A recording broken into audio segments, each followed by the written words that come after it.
Hi there. Why on earth would anyone, especially in 2025, want to go back to an old school, no fuss, no glory Instamatic camera?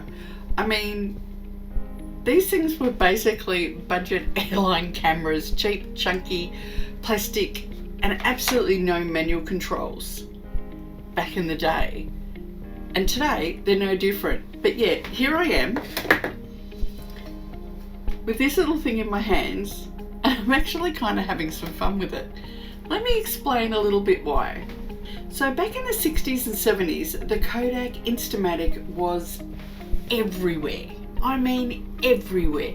Millions of families owned one because it was dirt cheap, it was easy to load, dead simple to use, just point, click, and you were done. No settings, no confusions, and no pressure to create a masterpiece. It was kind of freeing, right? And I guess that's the whole point. These little cameras strip photography back to its bones. You're not fiddling with ISO or white balance, you're not worrying if it's tack sharp. Instead, you're paying attention to the moment.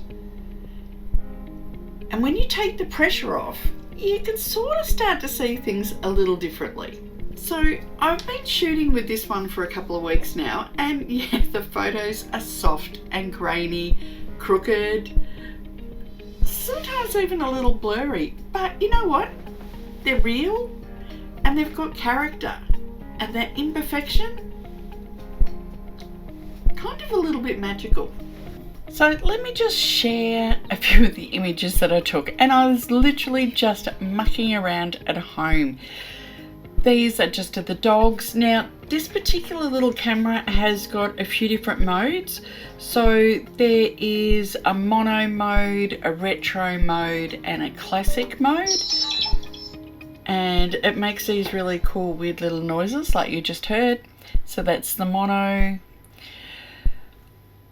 I'm finding that the focus is hit and miss, just like this. So that's the packaging that it comes in, and I just find that, I don't know, maybe I had better luck with an Instamatic 20 years, 30 years ago.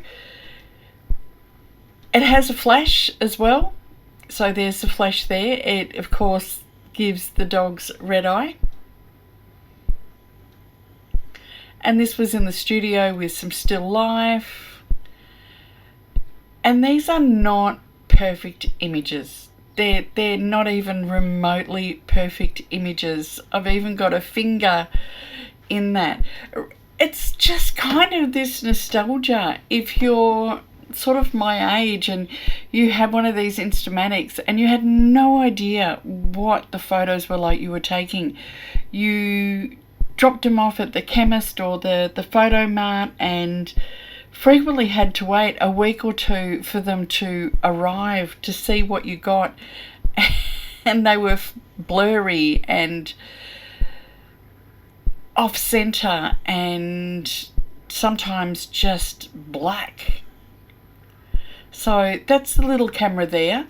So you can see the little slide there. That's to turn the flash on and off. There's no focusing, no nothing.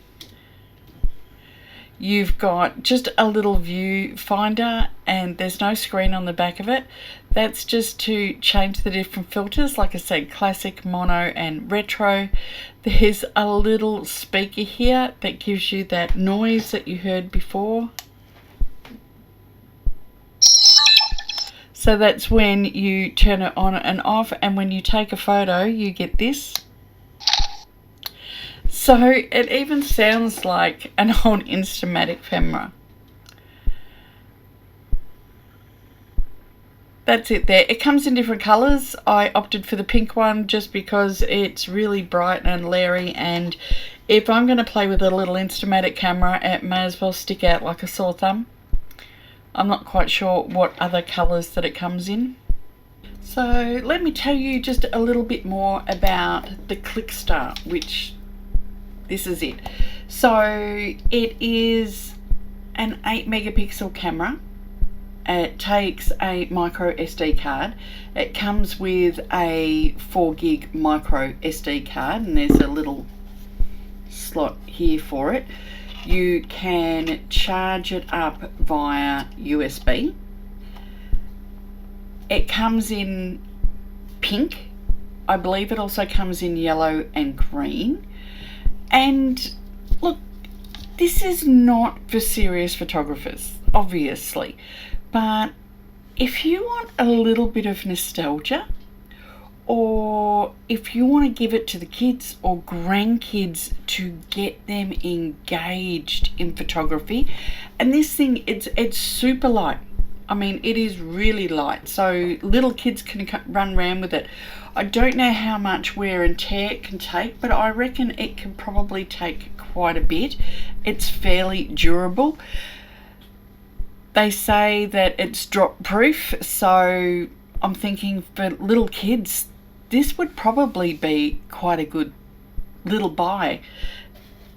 Maybe, you know, birthday or Christmas present coming up. So that's the packaging there. So it comes, they call it from the light machine. They say film feels, no reels. So it is kind of cool but funky, weird. Like I said, it is not for professional photographers at all, but if you want something a little bit quirky, you could just throw it in your backpack. I might even take it away on my next trip, or even take it to my next workshop and let everybody play with it. Apparently this 4 gig card, they say, will do about 2,000 photos. So I might even take this to my workshop and just let people run around behind the scenes with it. And I will have no idea what's on it until I come back. You just hook your USB up to your computer and download the photos direct off the camera, and you can put them into Lightroom or whatever. Obviously they're just JPEGs, there's nothing flash about them. They're about 4 meg each, and yes, it's low quality, so for a kid or something like that, it would probably be something pretty cool. I must say, I did have a little bit of nostalgia playing around with it. Will I continue to use it on a regular basis? No, probably not, but just for something fun, why not? There's also this big thing with kids or younger generations at the moment of having something that's sort of really tactile. It's not quite an Instamatic Polaroid camera or something like that where they get the photo straight away, but to be able to just play with something like this without having to be an absolute perfectionist is really taking it back to basics. So I did take the Clickster to a workshop that I ran recently, and quite a few people picked the little camera up and had to play with it. So these are just some of the images captured by myself and others at the workshop behind the scenes. So yes, they're low quality, they're grainy, not particularly in focus. If anybody, we had fairly low light, so if anybody moved quickly, there was blur happening.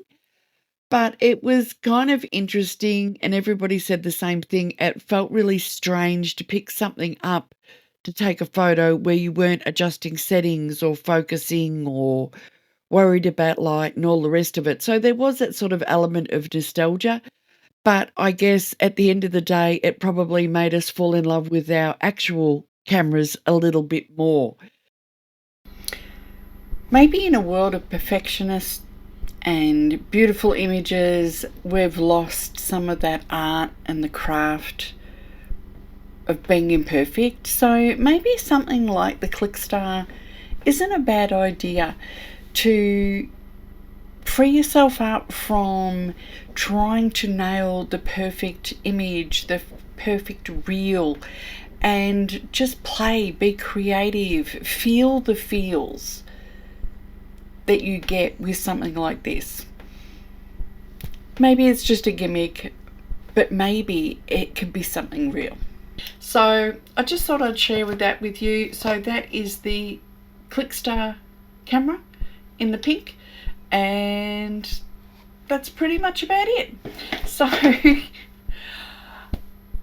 I know it's a little bit of a weird one for a actual photographer to use a cheap Instamatic camera, but hey, sometimes you just got to go with the flow. So that's it for today's video. I hope it at least entertained you for a couple of minutes, and don't forget to like and subscribe, and I will see you next time on YouTube. Bye.